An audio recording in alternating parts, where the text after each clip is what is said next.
Hello students, तो Sonakshi academy mathematics पे आपका हार्दिक स्वागत है।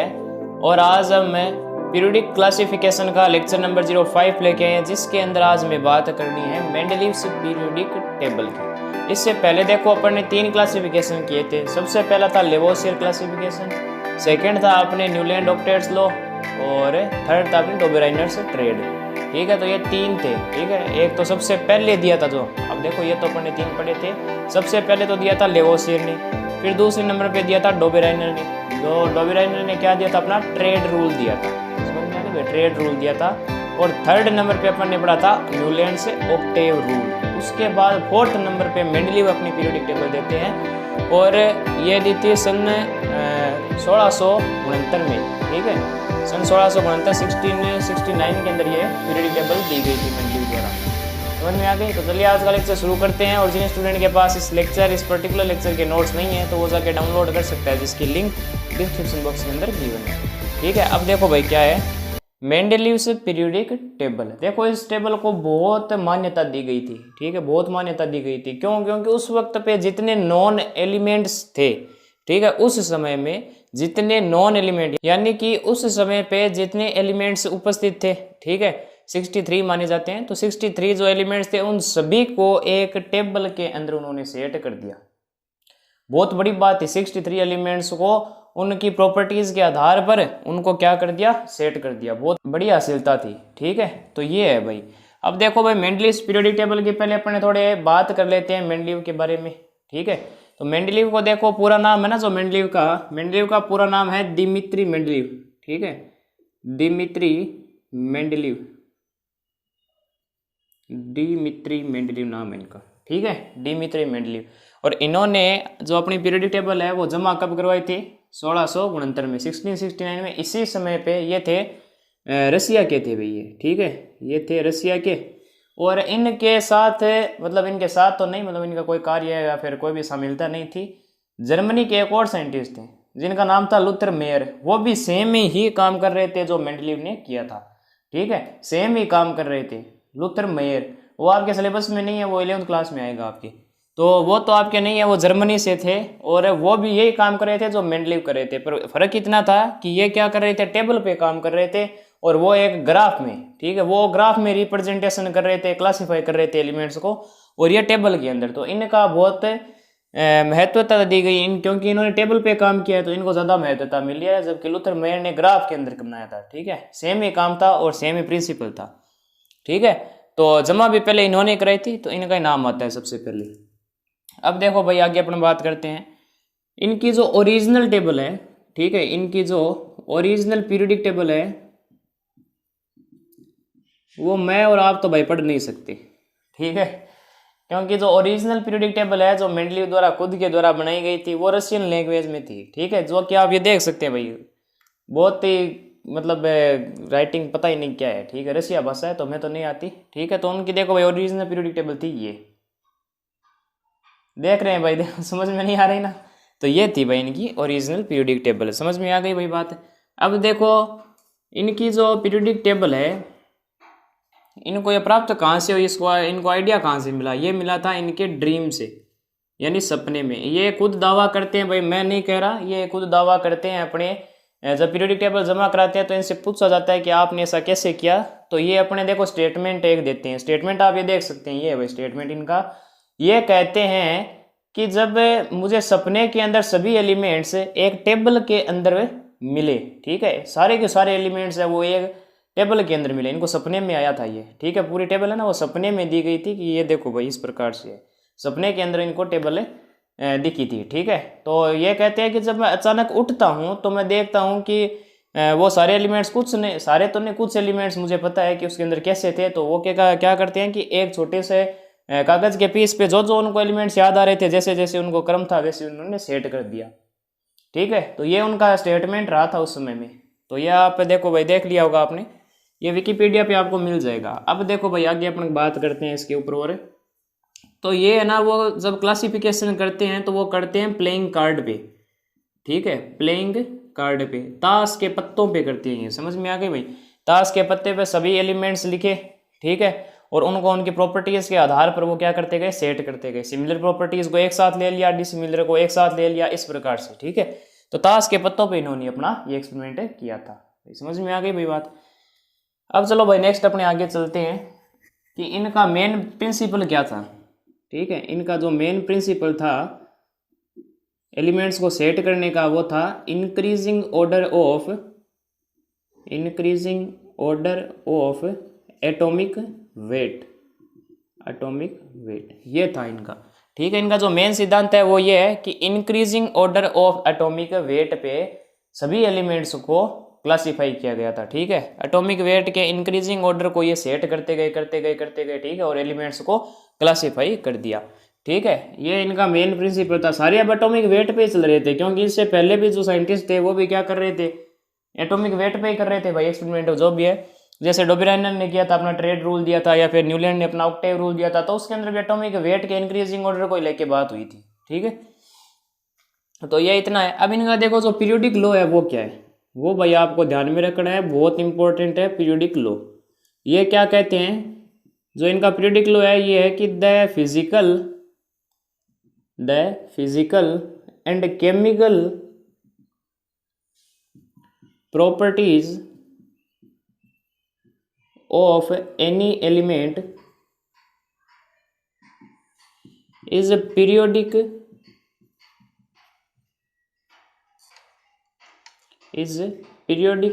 function of atomic weight. ये इनका पीरियोडिक लॉ है, ठीक है, एटॉमिक वेट, ये है भाई इनका पीरियोडिक लॉ, ठीक है। ये क्या कहते हैं कि the physical and chemical properties of any element is periodic function of atomic weight, यानी कि जितनी भी फिजिकल केमिकल जो भी प्रॉपर्टीज है वो क्या है, पीरियोडिक फंक्शन है, एक फंक्शन है किसका, एटॉमिक वेट का। जैसे आपने देखा होगा भाई, अपने ऐसे लिखते हैं y is equal to F X, यानी क्या है, y है वो फंक्शन है किसका, x का। इसी प्रकार से क्या है, जो फिजिकल और केमिकल प्रॉपर्टीज है, ठीक है, वो फंक्शन है किसकी है, वो पीरियोडिक फंक्शन है। वो किसकी पीरियोडिक फंक्शन है, एटॉमिक वेट की। समझ में आ गई। अब पीरियोडिक फंक्शन का मतलब क्या हो गया कि कुछ एक सर्टेन इंटरवल के बाद कुछ फिजिकल प्रॉपर्टीज और केमिकल प्रॉपर्टीज या तो ग्रेजुअली इंक्रीज होती है या फिर ग्रेजुअली डिक्रीज होती है, ठीक है, एक फिक्स इंटरवल के बाद ऐसे, ठीक है, तो उसे बोलते हैं पीरियोडिक फंक्शन। तो इस बात का भाई आप ध्यान में रखें यहाँ पे। ये इनका पीरियोडिक लॉ था जो कि बड़ा ही फेमस है और इम्पोर्टेंट है, तो ये आप भाई ध्यान में रखें, ठीक है। अब इन्होंने देखो इनके टाइम पे थे 63 एलिमेंट्स नोन थे, ठीक है, 63 एलिमेंट्स थे, और इनमें से नोबल गैसेज अभी तक डिस्कवर नहीं हुई थी, ठीक है, नोबल गैसेज है वो अभी तक डिस्कवर नहीं हुई थी। तो इनके टेबल में देखो आपको नोबल गैसेज नहीं मिलेगी, ठीक है। अगर एक्चुअल देखते हो ना, देखो भाई इनके भी मैंने आपको दिखाई थी जो एक्चुअल पीरियोडिक टेबल थी, ठीक है, उसके अंदर नोबल गैसेज की कहीं बात नहीं हुई है। अब अपन जो पढ़ते हैं पीरियोडिक टेबल है वो क्या है, वो बहुत ही एडिटेड फॉर्म में, ठीक है। मेनली उसकी जो एक्चुअल पीरियोडिक टेबल है उसका बहुत ही ज्यादा वहां पे क्या है, एडिशन किया गया है। समझ में आ गई। जीरो ग्रुप भी बना दिया उसके साथ है, और टेबल को सही से बनाया गया है, ठीक है। तो ऐसा कुछ उन्होंने किया था, ये बात का आप ध्यान रखें। तो यहाँ तक अपन ने बात कर ली भाई। उस समय नोबल गैसेज तो थी नहीं, ठीक है, उस वक्त टोटल 63 एलिमेंट्स थे, ठीक है। तो इनको उस समय पे भाई, उनके समय में 63 एलिमेंट्स थे और उनको क्लासिफाई करना बहुत बड़ी बात थी, ठीक है। इसलिए इनको डेवी मेडल मिला था from the royal society of London, ठीक है। लंदन की एक रॉयल सोसाइटी है जो कि ये मेडल्स देती है, तो इनको डेवी मेडल मिल चुका है भाई, ठीक है, डेवी मेडल, ध्यान रखिए भाई, डेवी मेडल इनको मिल चुका है, ठीक है। डेवी मेडल एक मेडल है, छोटा सा एक मेडल होता है जो कि उन साइंटिस्टों को दिया जाता है जो कुछ नई प्रकार की खोज करते हैं, फिर नया नॉलेज है वो सोसाइटी में देते हैं, ठीक है। तो ये है लंदन का, ये एक रॉयल सोसाइटी है, वहाँ से डेवी मेडल दिया जाता है। समझ में आ गई भाई बात। तो ये अपन ने भाई नॉर्मल जनरल बातें कर ली इनसे। अपने भाई इनकी पीरियोडिक टेबल बताने से पहले, इनकी कैरेक्टरिस्टिक्स बताने से पहले अपन ने नॉर्मल बातें कर ली यहाँ पे। अब अपन चलते हैं इनकी पीरियोडिक टेबल पे। एक्चुअल पीरियोडिक टेबल नहीं पढ़ेंगे, उसका एडिटेड फॉर्म ही हम पढ़ेंगे, ठीक है।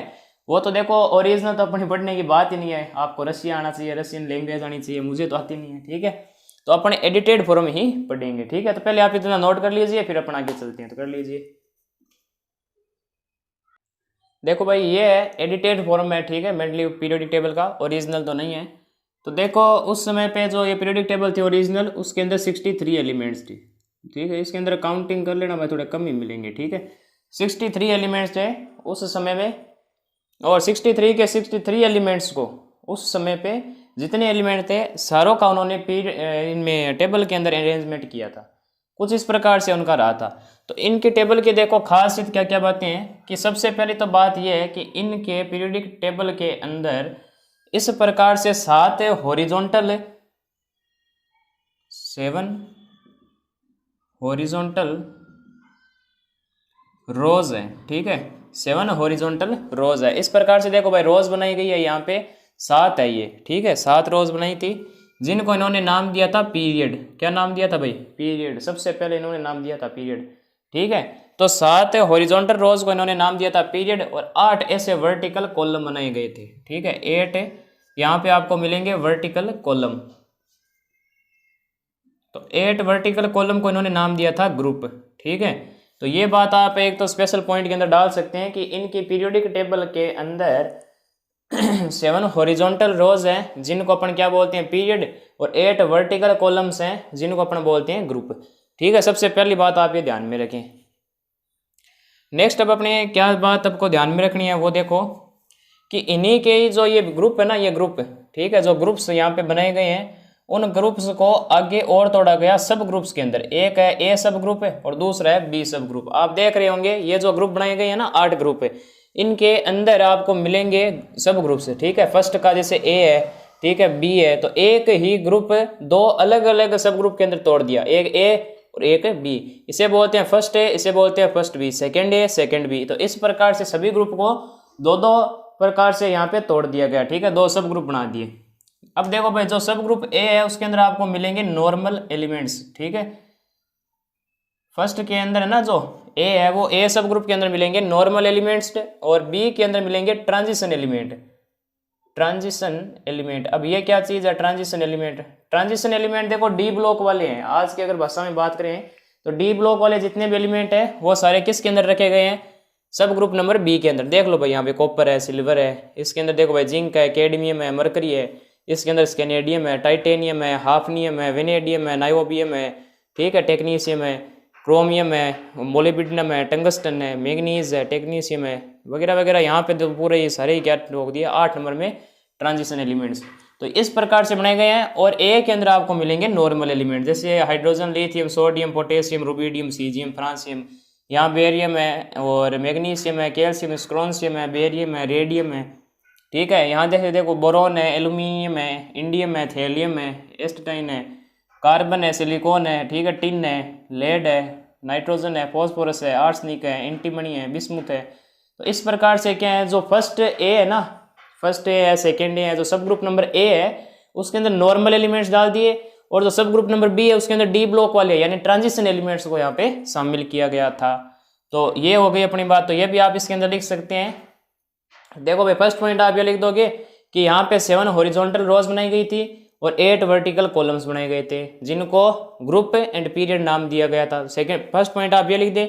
सेकंड पॉइंट आप अगर से पूछता है कैरेक्टरिस्टिक्स मेंडली पीरियोडिक टेबल की, तो आप ऐसे बता देंगे कि ईच यानी एक जो ग्रुप है उसको और आगे तोड़ा गया सब ग्रुप्स के अंदर।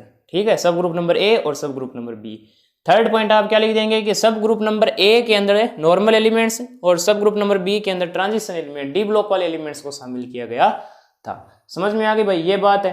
अब यहाँ पे जो एलिमेंट्स एक ही कॉलम के अंदर है, ठीक है, जैसे ए के सब ग्रुप के अंदर डाले गए ना, उन सारों की फिजिकल प्रॉपर्टीज और केमिकल प्रॉपर्टीज सारों की सेम रहेगी। समझ में आ गई। अगला नेक्स्ट जो फोर्थ पॉइंट आप लिखोगे उसके अंदर लिख देना कि एक ही जो सब ग्रुप के अंदर सभी एलिमेंट्स को डाला गया है, ठीक है, तो उनकी सारों की फिजिकल या फिर केमिकल प्रॉपर्टीज है वो सभी की सेम रहनी है। ठीक है, और ये अरेंजमेंट आपको जैसे कि पता ही है, मैंने पहले ही बता दिया था किसके आधार पर किया गया है, एटॉमिक वेट के इंक्रीजिंग ऑर्डर में। ठीक है, तो ये आप भाई इतना यहाँ पे लिख देना। अब देखो भाई आगे बात करते हैं। नेक्स्ट यहाँ पे जो इनका मेन और बिगेस्ट हिट पॉइंट रहा था वो देखो क्या था, ये था वैलेंसी पर। ठीक है, किस पे था? वैलेंसी पर। देखो इन्होंने वैलेंसी को मेन फैक्टर मानते हुए सभी की प्रॉपर्टीज को सेम बताया था। इन्होंने देखो एक्चुअली क्या किया था कि एक एक एलिमेंट के ऑक्साइड एंड हाइड्रोक्साइड वगैरह ये बनाने स्टार्ट किए थे। ठीक है, तो भाई उन्होंने क्या किया था कि एक एक एलिमेंट के यहाँ पे ऑक्साइड्स एंड हाइड्रोक्साइड बनाए थे। ठीक है, जैसे कि भाई ये है सारे के सारे, तो ये क्या बनाएंगे भाई, H2O बना देंगे, Li2O बना देंगे, Na2O बना देंगे। तो सारों में देखो भाई ऑक्साइड बनाओगे तो 2 2 2 इस प्रकार से मिल रहे हैं, यानी सारों की वैलेंसी क्या है, +1 +1 +1 है। नेक्स्ट जैसे इसमें चलोगे तो यहाँ क्या मिलेगा भाई, बेरियम ऑक्साइड मिलेगा, मैग्नीशियम ऑक्साइड मिलेगा, ठीक है, कैल्शियम ऑक्साइड मिलेगा। तो यहाँ पे आपको सारों में देखने के लिए मिलेंगे कि यहाँ पे +2 वैलेंसी है। ठीक है, आगे जैसे जाओगे तो इनमें देखो इनके ऑक्साइड कैसे मिलेंगे भाई, जैसे अगर मेटल है तो इसमें मिलेंगे M2O3, इस प्रकार से मिलेंगे। समझ में आ गया ना भाई ऑक्साइड। तो ऑक्साइड बना बना के इन्होंने वैलेंसी के आधार पर यहाँ पे क्या किया था, अरेंजिंग की थी। ठीक है, ये जो ग्रुप्स हैं उनकी, तो ये इन्होंने बात कर दी। फिर उन्होंने एक और बात कही थी यहाँ पे कि जैसे ही आप लेफ्ट टू राइट जाएंगे, ठीक है, लेफ्ट से राइट जाएंगे तो यहाँ पर मेटालिक प्रॉपर्टीज डिक्रीज होते हुए और नॉन मेटल की तरफ जाएगी। ठीक है, इन्होंने ये बात भी कही थी भाई कि अगर आप लेफ्ट से राइट की तरफ जाते हैं पीरियड में, तो यहाँ पे मेटालिक प्रॉपर्टीज धीरे धीरे डिक्रीज करती हुई नॉन मेटल की तरफ जाती हुई आपको दिखेगी। ठीक है, तो ये इन्होंने इतनी यहाँ पे आपको कैरेक्टरिस्टिक्स मिलती है। अब इनकी मेरिट वगैरह डीमेरिट है वो अपने अभी देखते हैं। पहले आप इतना नोट कर लीजिए भाई, ऊपर वाला थोड़ा फिलअप हो गया है पूरा बोर्ड, तो इसको थोड़ा मिटाना पड़ेगा। ठीक है, तो पहले आप इतना नोट कर लीजिए, फिर अपन आगे चलते हैं, कर लीजिए। अब अपने बहन के कुछ मेरिट्स पे बात कर लेते हैं। ठीक है, तो मेरिट्स अगर आपसे पूछे कि 2 मेरिट बता दीजिए, ठीक है, 2 मेरिट ही पूछेंगे आपके सिलेबस में, 2 ही आपको मिलेगी। तो सबसे पहली मेरिट तो इनकी ये रहती है कि पहली बार किसी ने उस समय पे जितने एलिमेंट्स थे सब की यहाँ पे एक पीरियोडिक टेबल के अंदर सेटलमेंट कर दिया, और केमिकल फिजिकल प्रॉपर्टी के आधार पर। अब यहाँ पे क्या था, एलिमेंट्स की स्टडी करना थोड़ा इजी हो गया था। ठीक है भाई, सारों को अब एकदम ग्रुपिंग कर दी ना सभी एलिमेंट की, तो यहाँ पे उनकी स्टडी होना थोड़े आसानी हो गई। अब यहाँ पे इतना सबसे पहला मेरिट यही रहा था इनका। दूसरा ये रहा था कि इन्होंने यहाँ पे कुछ एक खाली स्पेस छोड़े थे, जैसे ये रहा एक, ठीक है, एक ये रहा, ठीक है, तो इन्होंने कुछ एक गैप छोड़े थे। इन्होंने अनाउंसमेंट की थी, इन्होंने अनाउंसमेंट कर दी थी कि आगे अगर कोई भी नया एलिमेंट तो खोजना ही होगा। ठीक है, क्योंकि अगर आप यहाँ पे देखें तो एल्यूमिनियम के बाद जस्ट इस ग्रुप में कौन आता है, इंडियम। तो बहुत बड़ा गैप हो रहा था एटॉमिक वेट पे, तो इनको पता था कि एक कोई ऐसा एलिमेंट छूट रहा है हमसे, या फिर अभी तक डिस्कवर नहीं हुआ है। ठीक है, तो इसलिए यहाँ पे उन्होंने एक स्पेस छोड़ दिया, क्योंकि अगर डिस्कवरी होगी तो इनकी पीरियोडिक टेबल को गलत साबित होना पड़ेगा। तो इसलिए इन्होंने क्या कर दिया, कहीं कहीं पर ग्रुप छोड़ दिए।